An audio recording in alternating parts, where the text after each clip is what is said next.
Airports are a place that often kick off exciting adventures and warm reunions. Yes, but they can also be a big money suck if you arrive unprepared. So we have a plan to avoid those airport money mistakes, and that's our featured story at the top of the list. You packed your bags, you have your airline itinerary. Now you just have to protect yourself against the airport money vacuum. People book their ticket, they book their hotel, but they don't actually think about what it's going to cost to park at the airport or what happens if their flight gets canceled and they get delayed. Mamie Wheaton, certified financial planner for Learnlux Financial Wellness Company, is unpacking a few ways to avoid getting dinged by pricey airport purchases.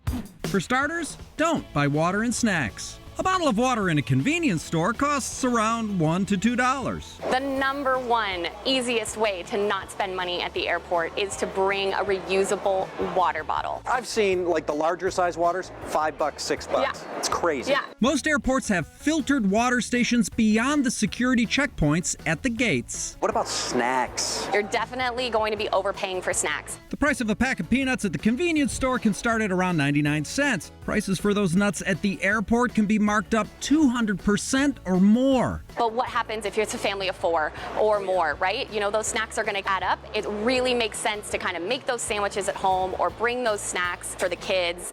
Next, pack your carry-on right. If you're not checking a bag, but you have your favorite perfume or your favorite lotion and it's a large size, you might be inclined to just kind of throw it in that carry-on and hope that it slips through. But the TSA confiscates hundreds of thousands of items from travelers every year. If you're not checking your labels, you might wind up throwing away perfectly good products. Then you're either going to have to buy something at the airport or you're going to have to buy it when you get to your destination. It can also save you money to pack your carry-on for other contingencies, like delayed or canceled flights and lost luggage. You are prepared to charge your phone. Maybe you have a sweatshirt or a jacket if you get cold. It gets cold in the airport if you have to spend the night. I would even pack a toothbrush, a toothpaste, some basic toiletries, stuff to freshen up, and you don't have to buy anything.